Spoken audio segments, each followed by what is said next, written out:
Terima kasih atas kesempatannya yang diberikan kepada saya. Pagi ini kita akan belajar bersama dan sama-sama belajar. Saya akan berbagi praktek baik tentang pembelajaran berdiferensiasi dan pembelajaran sosial emosional. Sebetulnya tidak banyak pengetahuan saya tentang ini. Cuma hanya bermodal berani aja kita berbagi, sharing, belajar bersama. Mungkin Bapak Ibu yang ikut di sini yang lebih memahami, mungkin ya. Pembelajaran berdiferensiasi dan nanti kita integrasikan ke pembelajaran sosial emosional. Di situ ada keterampilan sosial emosionalnya. Next.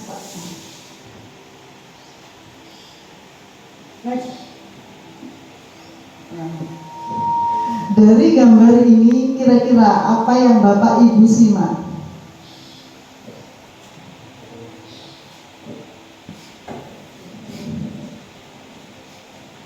Kira-kira ini gambarnya apa?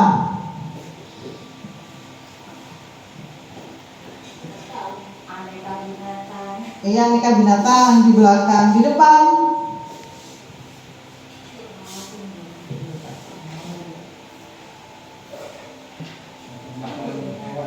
Macam-macam hewan dengan segala karakternya, dengan segala kebutuhan yang berbeda, dengan karakter yang berbeda. Gurunya satu, iya, singa. Bisakah si guru memberikan pelajaran dengan satu karakter, dengan satu metode, sedangkan di situ pesertanya banyak?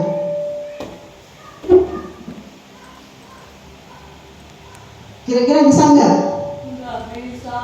Nggak bisa. Alasannya kenapa, Bula? Banyak hewannya lah, sembarang lah, semua yang ada di hutan. Itu misalnya ada kera itu, kera. Terus ada gajah. Kera sama gajah itu kan berbeda itu. Nah, gajah disuruh jalan bisa. Kera itu melompat-lompat itu kera itu. Masa pas dikasih pembelajaran, ayo sekarang pelajarannya melompat. Gimana gajah melompat? Kan repot gitu. Jadi itu macam-macam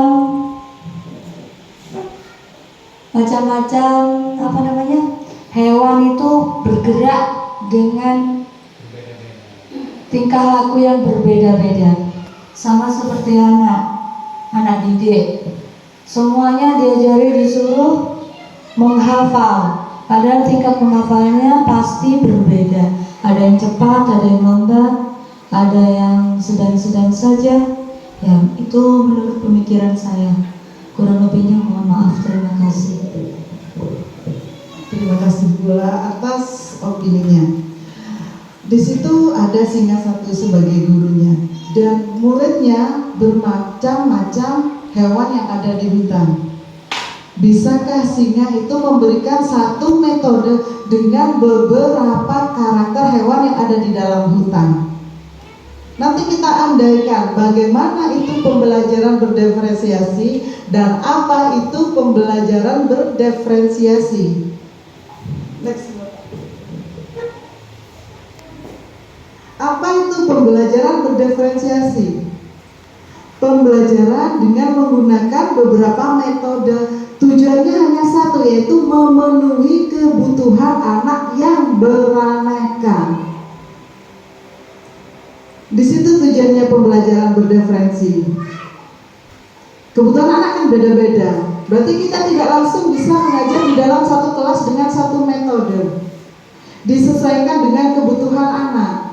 Dari mana kita bisa mengetahui kebutuhan anak? Dari asesmen awal, dari asesmen kognitif.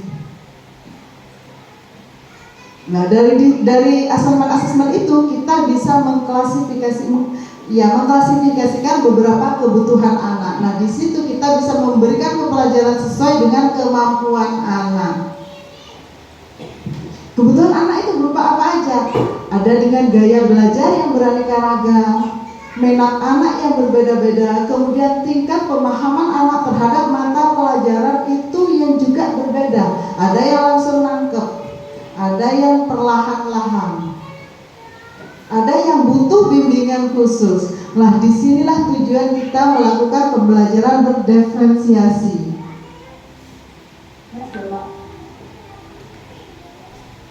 Selain dipetakan, bagaimana pemetaannya dari pembelajaran berdiferensiasi itu? Yang pertama ada kinestetik. Kinestetik itu menyangkut seluruh tubuh kita yang berada di fisik kita. Kemudian visual, mengandalkan kemampuan penglihatan. Nanti kita lihat contoh-contohnya.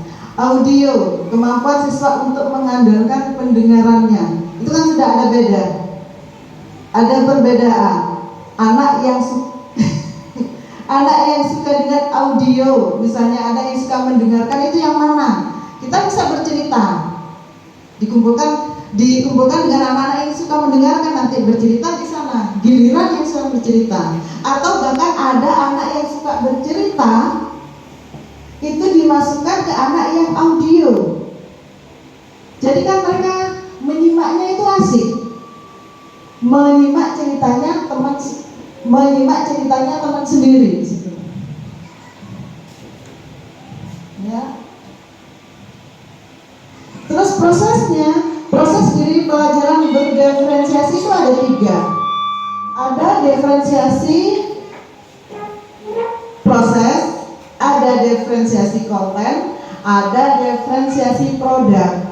Kalau diferensiasi proses itu bagaimana kita memaknai, bagaimana kita memberikan metode-metode, cara-cara pembelajaran kita, itu prosesnya gimana? Itu demonstrasi proses. Di dalam pembelajarannya itu termasuk demonstrasi proses, perbedaannya di sana. Kalau konten itu difokuskan dengan materinya. Misalnya sama-sama kita belajar tentang makhluk hidup. Itu masing-masing siswa dikasih kartu tentang hewan, misalnya hewan makhluk hidup. Di sini dikasih tentang amfibi. Di sini dikasih tentang reptil. Lah, itu kan sudah beda.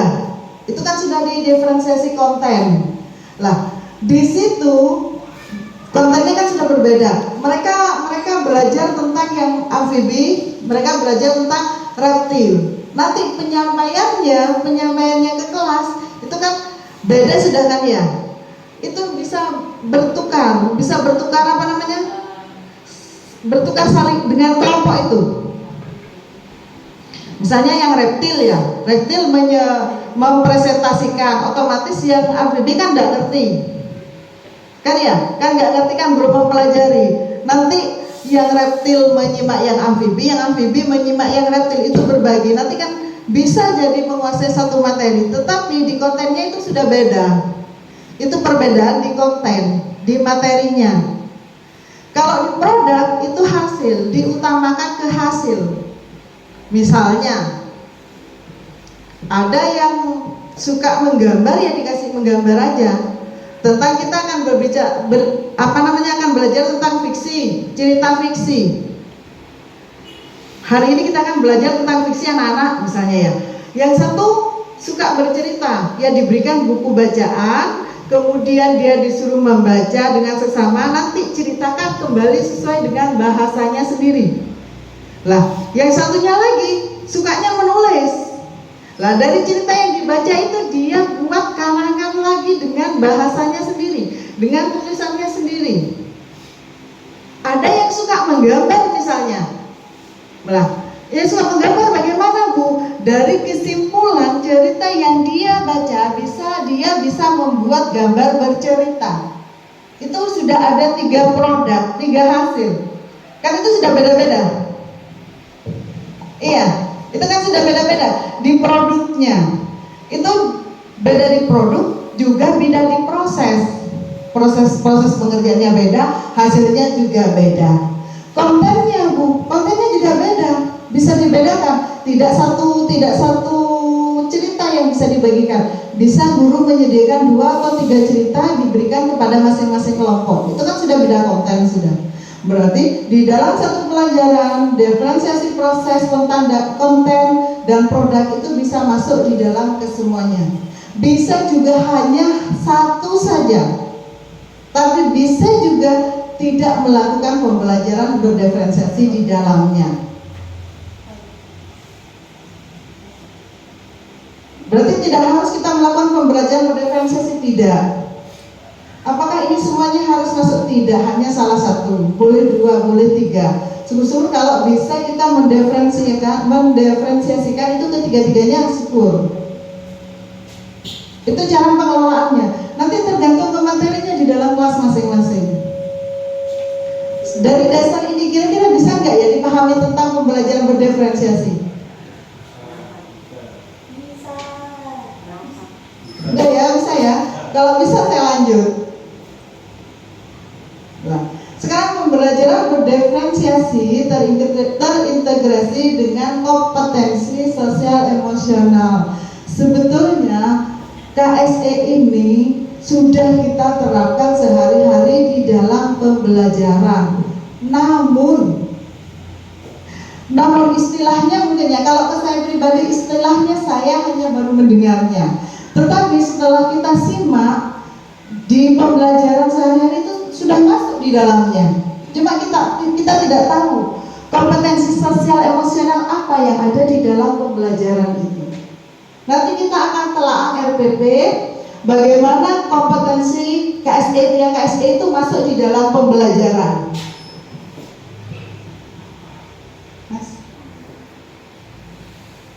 Definisi KSE sendiri itu apa? Itu sudah ada di depan ya. Pembelajaran yang dilakukan secara kolaboratif oleh seluruh komunitas sekolah dan memungkinkan anak-anak itu memperoleh dan menerapkan pengetahuan keterampilan sikap positif mengenai aspek sosial dan emosionalnya. Berarti di sini di dalam pembelajaran itu kita dituntut untuk bisa mengelola emosi kita, terutama guru. Bagaimana guru mau masuk ke dalam kelas itu sudah harus bisa mengelola emosi kita. Dompet kosong masuk ke dalam kelas, tetap senyum. Ikuti kata fotografer, 1, 2, 3 cekrek senyum gitu. Nah, apapun kondisi kita, ikuti kata fotografer, 1, 2, 3 senyum cekrek. Kita nggak tahu kan masalah apa di belakang, nggak tahu. Terutama guru, ditekankan di guru dulu, baru kita nanti menekankan kepada murid. PSE ini, bagaimana guru mengelola emosionalnya, bagaimana guru mengelola sikap sosialnya. Nah, itu yang diutamakan dulu. Next. KSE sendiri itu ada 5. 1, pengenalan diri. Pengenalan diri sendiri itu termasuk pengelolaan emosi diri, yaitu kemampuan untuk memahami perasaan, emosi, dan nilai-nilai diri sendiri, dan bagaimana pengaruhnya pada perilaku diri dalam berbagai situasi dan dalam konteks kehidupan. Itu di kesadaran diri. Seperti yang saya sudah tadi jelaskan, pengelolaan emosi sebelum masuk kelas itu sudah harus terkontrol. Itu masuk di kesadaran diri.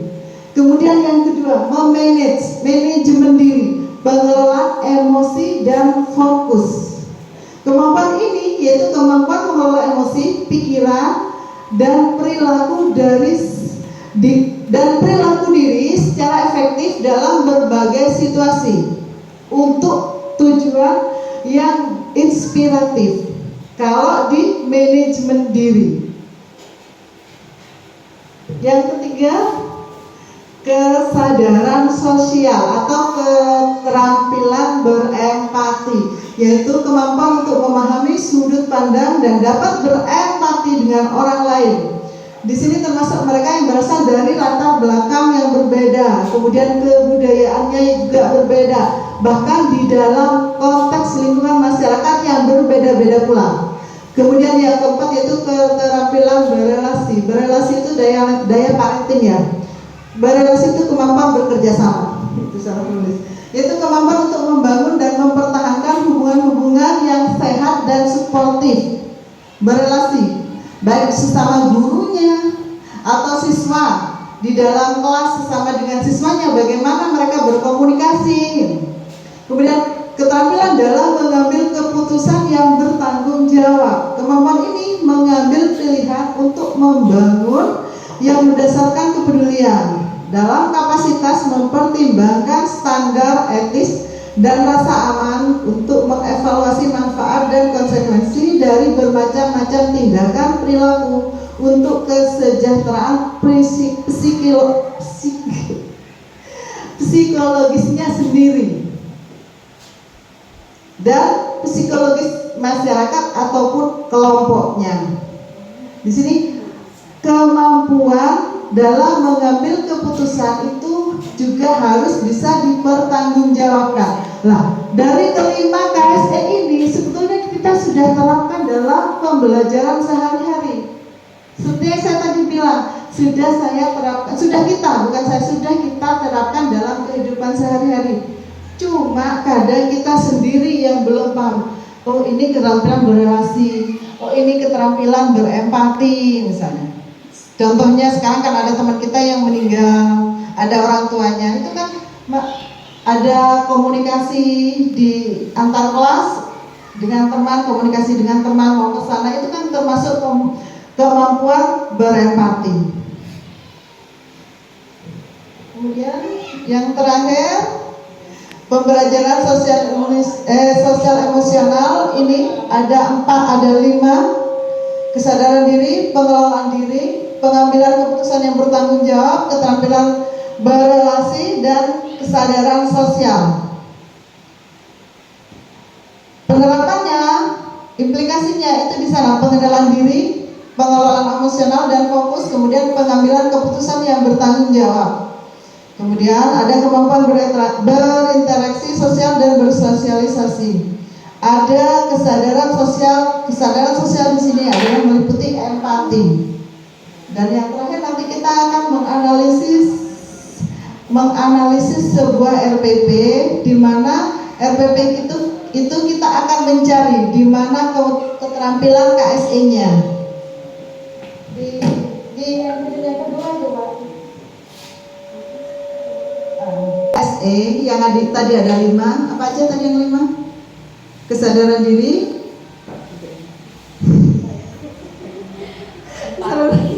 kesadaran sosial, manajemen diri, apa? Iya, pengambilan keputusan yang bertanggung jawab, kemampuan berrelasi. Kemampuan berrelasi itu ada 4. Nah, di sini kita akan mencari kemampuan KSE yang ada pada RPP kita. Yang pertama, dimulai kelas dengan pertanyaan-pertanyaan pemantik. Dari mana kita mendapatkan energi? Kan bertanyanya itu kan klasikal. Iya, bertanyanya kan klasikal. Nanti anak akan memunculkan jawaban-jawaban yang berbeda-beda. Nah, di situ ada hubungan antara guru dengan muridnya. Nah, di situ yang dimaksud dengan kemampuan berrelasi. Itu kan sudah ada kan dalam kehidupan dalam pembelajaran sehari-hari. Cuma kita aja yang belum mengenal KSE. Nah, sekarang sudah mengenal KSE, mungkin nanti bisa mengidentifikasi satu-satu. Kemudian di situ ada dari mana makanan mendapat energi. Misalnya ada yang menjawab dari singkong. Iya, dari apa lagi? Lah, di situ kan saya bertanya, dengan murid ada relasi, guru dengan murid, ada kemampuan berrelasi. Lah, dari jawaban di situ kan berarti siswa atau Bu Ula di sini, Bu Ula menjawab itu kan harus menjawab, harus mengambil keputusan dengan jawaban itu harus bisa dipertanggungjawabkan. Kan tidak mungkin dia menjawab dengan jawaban yang sembarangan. Karena ini konteksnya resmi kan di dalam pembelajaran. Nah, di situ yang dimaksud dengan pengambilan keputusan yang bertanggung jawab. Dari jawaban-jawaban yang dimunculkan siswa itu adalah sebuah keputusannya siswa. Terus ada lagi ya, keterampilan berrelasi banyak sudah mengambil keputusan yang manajemen diri. Di sini peserta didik disapa di kegiatan pendahuluan dan melakukan pemeriksaan kehadiran bersama dengan guru. Lah, di situ ada keterampilan kesadaran diri dan manajemen diri. Kesadaran dirinya di mana itu? Guru menyapa peserta didik. Tadi kan guru menyapa peserta didik. Di situ ada keterampilan, kesadaran diri dan manajemen diri. Kesadaran dirinya di mana?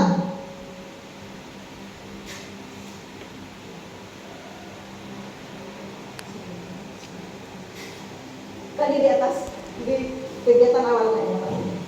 Pendahuluan. Inilah peserta didik disapa melakukan ini. Pemeriksaan kehadiran. Iya, peserta didik di atas kayaknya ya tadi. Kesadaran diri itu berdoa. Iya, Berdoa. berdoa. Oh ini. Peserta didik diajak berdoa. Kan di doa sebelum doa kita ucap mari kita berdoa. Khusyuk, misalnya meminta dengan khusyuk supaya doa kita benar-benar diijabah oleh Allah. Kan itu kan meminta meminta kesadaran siswa untuk benar-benar melakukan doa. Itu kan sudah ada keterampilan KSE-nya, ya kesadaran dirinya. Kemudian memanajemen diri, ngecek kehadiran. Hari ini siapa yang Nah, hari ini siapa yang tidak masuk? Iya, hari ini siapa yang tidak masuk itu kan bisa memanajemen diri. Mengidentifikasi siapa yang tidak masuk. Kira-kira kalau bentuk lain, misalnya bentuk lain dari kesadaran diri di dalam pembelajaran sehari-hari itu apa? Selain berdoa misalnya, berdoa kan ada kesadaran diri ya, diminta untuk kesadaran diri dulu untuk berdoa secara khusyuk. Kira-kira bentuk implementasinya di dalam pembelajaran sehari-hari itu apa kesadaran diri? Menyimak pelajaran, menyiapkan sarana, Siapa yang tadi malam belajar? Memanajemen diri, siapa yang tadi malam belajar itu adalah bentuk memanajemen diri. Kalau di sini yang diminta kesadaran diri. Kesadaran diri. siapa yang sudah mandi sendiri? siapa yang sudah menyapu kelas, Siapa yang sudah menyapu kelas? Oke. Piket. Lagi? Kesadaran diri yang sudah diimplementasikan di dalam pembelajaran sehari-hari.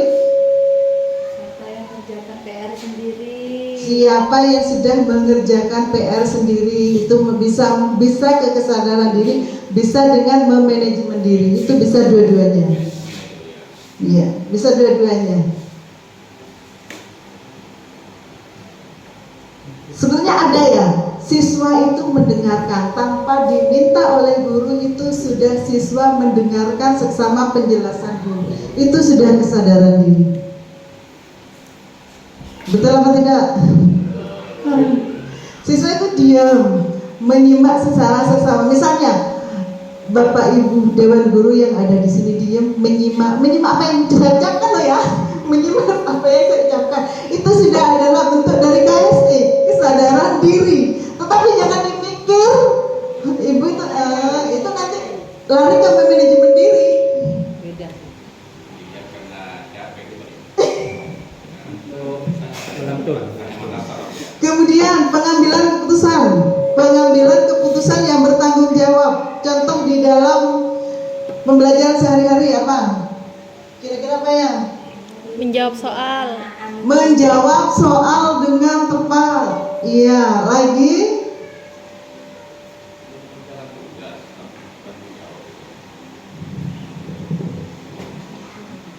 menjawab soal, kemudian mengerjakan tugas yang diberikan oleh guru. Itu adalah sebuah keputusan yang bertanggung jawab. Kemudian keterampilan berelasi. Contoh dari keterampilan berelasi yang sudah ada di dalam kelas. mengajak teman bermain, Di dalam kelas, di dalam pembelajaran, Kalau ada diskusi. diskusi.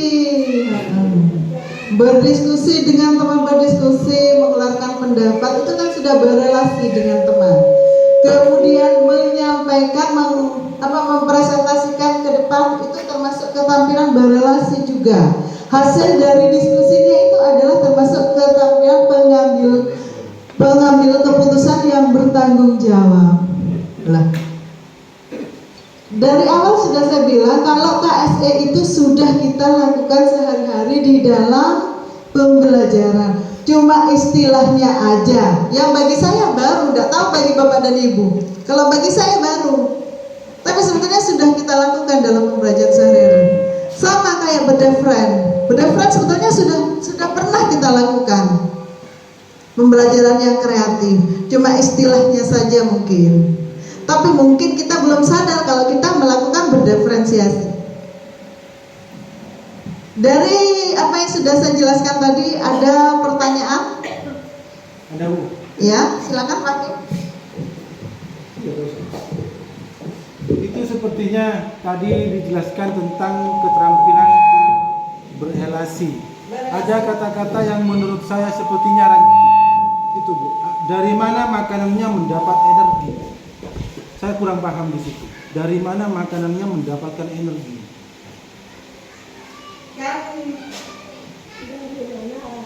Itu. Dari mana makanannya mendapatkan energi? Makanan mendapatkan energi, saya bingung. Ini kan IPA ya Pak ya. Kita makan sebuah, kita diminta untuk makan kan ya. Makan misalnya makanannya berupa nasi. Kira-kira nasi itu berasal energinya dari mana itu loh? Asal energi yang menjadi nasinya itu berasnya. Kan beras tumbuh, ditanam, maksudnya seperti itu. Nah, itu kan materinya. Saya pikir keterampilan berelasinya di situ siswa kan menjawab dengan opininya siswa masing-masing. Kan sejelas beda. Karena makanan yang mereka makan beda kan. Nah, mereka menyampaikannya dengan pendapatnya masing-masing. Di situ yang disebut dengan keterampilan berelasinya.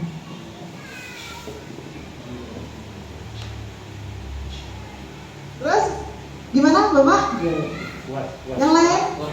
Puas. Maaf ya kalau belum puas karena saya bukan alat puas. Bisa Bu. Bisa. Bisa. Bisa ngomong. Dia dekat. Bukan apa ya? Saya akan berusaha menjawab sesuai dengan kemampuan saya.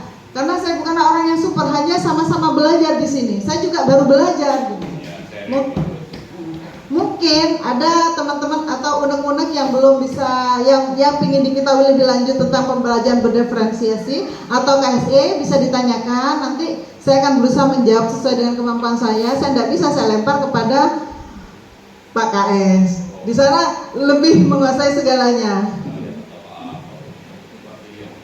Ayo Bula, ada yang ditanyakan? Kalau nggak ada sudah.